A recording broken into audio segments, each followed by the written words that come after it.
గురుచరిత్ర పారాయణం శ్రీ గురుచరిత్ర అధ్యాయం 48. ఓం శ్రీ గణేశాయ నమః, శ్రీ సరస్వత్యై నమః, శ్రీ గురుభ్యో నమః. స్వామి, ఈ గంధర్వపురంలో శ్రీగురుడు ఇంకేమి చేశారో చెప్పండి అని కోరిన నామధారకునితో సిద్ధుడు ఇలా చెప్పారు. నాయనా, ఆ భగవంతుడు ప్రతిరోజు స్నానానుష్ఠానాలకు మఠం నుండి బయలుదేరి సంగమానికి వెళ్ళి వస్తుండేవారని చెప్పాను కదా. అప్పుడు గంధర్వపురంలో పర్వతేశుడనే ఒక వ్యవసాయదారుడు ఉండేవాడు. అతడు గుత్తకు సాగు చేసుకునే పొలం సంగమం నుండి మఠానికి వెళ్ళే దారిలో ఉండేది. అతడు నిత్యము మొదట మఠంలో శ్రీగుడిని దర్శించుకుని పొలానికి వెళుతుండేవాడు. శ్రీగురుడు మఠం నుండి సంగమానికి వెళ్ళేటప్పుడు, తరువాత మఠానికి తిరిగి వచ్చేటప్పుడు కనిపెట్టి పరుగున పోయి ఎంతో శ్రద్ధాభక్తులతో కొద్ది దూరం నుండే ఆయనకు నమస్కరించుకుని పోతుండేవాడు. కొంతకాలం శ్రీగురుడు అతడినేమీ పలకరించకుండా అతడి భక్తి శ్రద్ధలను గమనిస్తుండేవారు. ఎంతకాలమైనా అతడేమీ కోరడం లేదని గమనించిన శ్రీగురుడు ఒకరోజు అతడు నమస్కరించగానే, నాయనా, నిత్యము నీవింత శ్రద్ధాభక్తులతో మాకు నమస్కరిస్తున్నావే, మా నుండి నీకేమి కావాలో చెప్పు అన్నారు. ఇంతకాలానికి తనకు అట్టి అవకాశం వచ్చినందుకు పర్వతేశుడెంతో సంతోషించి చేతులు జోడించి, బాబు, నా పొలాన్ని స్వామివారు ఒక్కసారి చూచి అక్కడ తమ పాదము పెడితే మాకు మేలవుతుందని నా ఆశ అన్నాడు. స్వామి, నాయనా, నీ పొలంలో ఏమి పైరు వేశావు అని అడిగారు. అతడు, అయ్యా, ఈ సంవత్సరం జొన్న వేశాను. రోజూ మీకు నమస్కరించుకుంటుంటే చేను బాగా పెరుగుతుంది. ఇప్పుడిప్పుడే ధాన్యం పోలుపోసుకుంటున్నది. తమ దయ వల్ల 2 నెలల్లో అది కోతకు సిద్ధమవుతుంది. కనుక మీ అమృత దృష్టితో ఆ చేనుని చూస్తే మాకింత అన్నం పెట్టినవారవుతారు. ఎవరో శూద్రుడు ఏదో చెప్పాడులే అని తలచి నా మాట త్రోసిపుచ్చవద్దు. మీరే మా పాలిటి రక్షకులు అని ప్రార్థించాడు. శ్రీగురుడు సరే పద చూచి వద్దాము అని చెప్పి అతనితో కూడా చేను వద్దకు వచ్చారు. ఏపుగా పెరిగిన పైరును కలయజూస్తూ, ఏమిరా, మేము చెప్పింది చేస్తానంటే ఒక మాట చెబుతాను అన్నారు. ఆ రైతు, తండ్రి, మీ మాట చెబుతాటుతానా? మా క్షేమం కోరి చెప్పేవారు మీరుగాక మరెవరున్నారు? మీరొక మాట చెప్పి తర్వాత నాకు వేరొక తలంపే ఉండదు. స్వామికి తెలియంది ఏమున్నది? గురువాజ్ఞ విషయంలో నాకు మరే ఆలోచన లేదు అన్నాడు.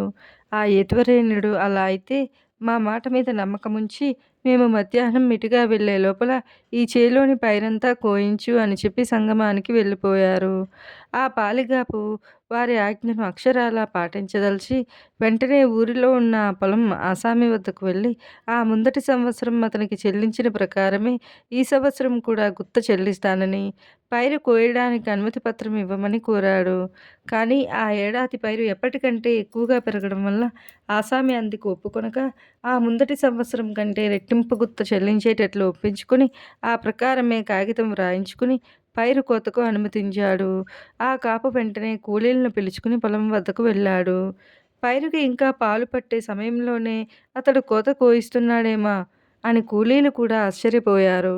కానీ తమకు కూలీ దక్కుతుందన్న తలంపుతో పనిలో దిగారు. అంతలో ఆ సంగతి తెలిసి అతని భార్యాబిడ్డలు నెత్తి నోరు మొత్తుకుంటూ వచ్చి అతనికి అడ్డుపడ్డారు. వాళ్ళని పొమ్మని ఎంత చెప్పినా వాళ్ళు అడ్డు తొలగకపోయేసరికి అతడు వాళ్ళ మీద రాళ్ళు రువ్వసాగాడు. వాళ్ళు భయపడి పరుగున న్యాయాధికారి వద్దకు వెళ్ళి, మహాప్రభు, మా వాడికి దయ్యం పట్టిందో ఏమో గాని కంకులింకా ముదరక ముందే పైరు కోయిస్తున్నాడు. వద్దని అడ్డుపోతే మమ్మల్ని రాళ్లతో కొడుతున్నారు. ఎవరో సన్యాసి చెప్పిన మాటలు విని పంటకొస్తున్న పైరే చేతులారా పాడు చేసుకుంటున్నాడు. ఇంకొక నెల రోజుల్లో చేతికొస్తుందని మేము ఆశపడుతుంటే ఆ కాస్త ఇలా నాశనమైపోతున్నది. మీరైనా అతన్ని నిగ్రహించండి అని గొల్లున ఏడ్చారు. ఆ న్యాయాధికారి, మీరు నాతో చెబితే నేనేమి చేయగలను? ఏమైనా చేయగలిగితే యజమాని చేయగలరు. అతనితో చెప్పుకోండి అని చెప్పి వారిని పంపివేశాడు. వాళ్ళు అప్పుడు ఆ పొలం యజమాని వద్దకు వెళ్ళి మొరపెట్టుకుంటే అతడు, వాడి ఇష్టం, వాడేమి చేసుకుంటే నాకెందుకు? క్రిందటి సంవత్సరం కంటే రెట్టింపు గుత్త నాకిచ్చేలా వ్రాయించుకున్నాను. అయినా మీరింతగా గోల పెడుతున్నారు గనుక మా మనిషిని పంపి వాటిని వారించడానికి ప్రయత్నిస్తాను. మీరు వెళ్ళండి అని చెప్పి ఒక మనిషిని పంపాడు.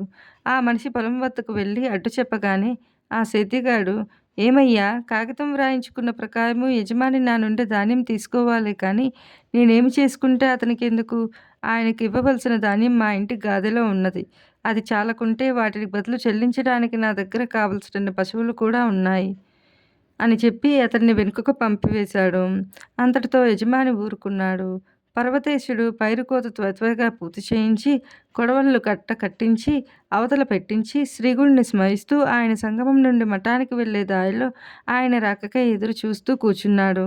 కొంతసేపటికి అటుగా వస్తున్న శ్రీగుడినికి అతడు నమస్కరించి, వారిని పొలం వద్దకు తీసుకువెళ్ళి ఆ కోసివేసిన పైరు చూపాడు. స్వామి అది చూచి ఆశ్చర్యం నటిస్తూ, "అయ్యో! నీవు అనవసరంగా పైరంతా కోసివేయించావే. నేనేదో పరిహాసంగా అంటే అన్నంత పని చేశావే. ఎంత పని చేశావయ్యా! పాపం ఇప్పుడు నీ జీవనం ఎలా అని యజమాని ధాన్యం ఎలా ఇస్తావు? అమాయకుడా! పండిన పైరు కోసి అంతా వ్యర్థం చేశావు కదా" అన్నారు. కానీ పర్వతేశుడు కొంచెమైనా జంకకుండా ఆయనకు నమస్కరించి, "స్వామి, నాకు గురువాక్యమే ప్రమాణము. అదే మాకు శ్రీరామ రక్ష. మీరుండగా నాకేమి భయము" అన్నాడు. అతని విశ్వాసానికి శ్రీగురుడు లోలోపల సంతోషించి, "నీకు అంత దృఢమైన విశ్వాసమే ఉంటే అలానే జరుగుతుందిలే" అని నిర్వికారంగా మఠానికి వెళ్ళిపోయారు. ఆ కాపరి కూడా శ్రీగురుడు కనుమరుగయ్యే వరకు తదేకంగా ఆయన్ని చూచి నిశ్చింతగా ఇంటికి వెళ్ళారు. దారిలో అతన్ని చూచిన వారంతా ఎన్నెన్నో మాటలన్నారు, కానీ అతడు అవేమీ పట్టించుకోలేదు. పర్వతేశుడు ఇల్లు చేరేసరికి అతని భార్య తమకా సంవత్సరం నోటి వద్దకొచ్చిన కూడు పాడైపోయిందని బోరు బోరున ఏడుస్తున్నది. అతడు మాత్రం ఎంతో నిబ్బరంగా ఆమెతో, "ఓసి వెర్రిదానా! నీవలా ఏడవకూడదు. ఆ గురుదేవుల వాక్కే మన పాలిట కామధేనువు. వారి మహిమ మూఢులకేమి తెలుస్తుంది? ఆయన సాక్షాత్తు పరమేశ్వరుడే. మనకు ఆయన పెన్నిదిలా దొరికాడు. వారి దయ ఉంటేనే అందరము సుఖంగా బ్రతకగలము. మామూలుగా పండవలసిన పంట కంటే ఎన్నో రెట్లు ఎక్కువగా ఆయన ప్రసాదిస్తాడని నాకు నమ్మకమున్నది" అని చెప్పి ఆమెను ఓదార్చాడు. అతని మాటలు విన్న ఇరుగు పొరుగు వారందరూ చోద్యము చూడవచ్చి అతని మూఢ విశ్వాసానికి నివ్వెరపోయి నవ్వుకుంటూ వెళ్ళిపోయారు. ఒక వారం రోజులు గడిచాయి. 8వ రోజు నుండి విపరీతమైన చలిగాలి వీచనారంభించింది. దానివల్ల చుట్టుప్రక్కల చేలన్నీ వాలిపోయి తాలుధాన్యం ఏర్పడింది. దానికి తోడు ఆ పుష్యమాసంలో భారీ ఎత్తున అకాల వర్షం కురిసింది. అంతటితో మిగిలిన పైరులన్నీ పూర్తిగా పాడైపోయాయి. కానీ పర్వతేశుని పొలంలో మాత్రం కోయబడిన పైరు మొక్కల మొదల నుంచి ఒక్కొక్క మొక్కకు 10, 11 చొప్పున పిలకలు వచ్చాయి. పైరు ఏపుగా పెరిగి అమితంగా పండింది. అది చూచిన వారందరూ నిర్ఘాంతపోయారు.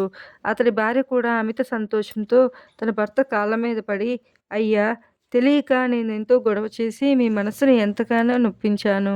తెలివి తక్కువ వలన ఏమేమో నోటికొచ్చినట్లు మాట్లాడాను. చివరకు ఆ మహానుభావుని కూడా నిందించాను. అదెంత తప్పో ఇప్పుడు తెలుసుకున్నాను.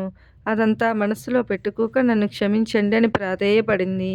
అప్పుడు ఆ భార్యాభర్తలు ఆ పొలానికి నమస్కరించుకుని భూమి పూజ చేసి శ్రీగురుని వద్దకు వెళ్ళి ఆయన పాదాల మీద పూలు వేసి నమస్కరించుకున్నారు. స్వామి నవ్వి, "ఏమిటి విశేషం?" అన్నారు. ఆ దంపతులు నమస్కరించి, "స్వామి, మీ దయ వల్ల మేము కోరిన దానికంటే ఫలితం ఎంతగానో ఎక్కువ వచ్చింది. మిమ్మల్ని మించిన కామధేనువు, సత్యమూర్తి భూమి మీద ఇంకెవరున్నారు? అమృతం వంటి మీ మాట అందరూ వినదగినది. అదే అందరి పాలిటి పెన్నిది. మీ చూపు పాపులను కూడా పావనం చేయగలదు" అన్నారు.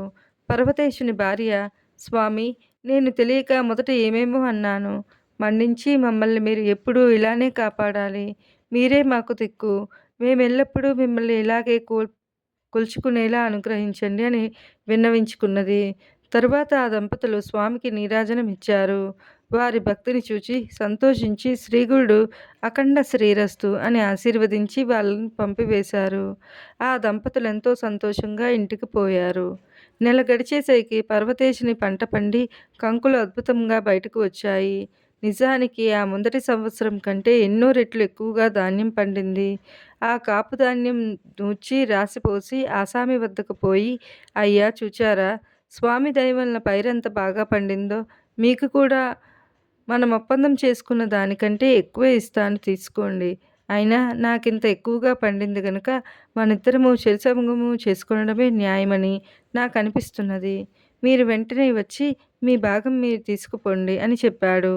కానీ ఆసామి ధనాశకు లోబడక ధర్మానికి అంటిపెట్టుకుని తను ఒప్పందం చేసుకున్న దానికంటే కొంచెం కూడా ఎక్కువ తీసుకొనడానికి అంగీకరించలేదు. అది నీ భక్తి శ్రద్ధలకు మెచ్చి శ్రీగురుడు ప్రసాదించినది కనుక అదంతా నీకే చెందాలి అన్నాడు. అప్పుడు ఆ రైతు రాజుకు చెల్లించవలసిన భాగం వేరుగా తీసి ఆ సంవత్సరం పంటల నాశనమై అలమటిస్తున్న బ్రాహ్మణులకు కొంత ధాన్యమిచ్చాడు. అటుపైన మిగిలినదంతా బండ్ల మీద వేసి ఇల్లు చేర్చుకున్నాడు. నామధారక, శ్రీగురుని మహత్యం ఎంతటిదో చూచావా? గురుభక్తే అభీష్టాలనన్నింటినీ ప్రసాదించగలదు. శ్రీదత్తాయ గురవే నమః. శ్రీ శ్రీపాద శ్రీ వల్లభాయ నమః. శ్రీ నరసింహ సరస్వత్యై నమః. గురుచరిత్ర పారాయణం అధ్యాయం 48 సమాప్తం.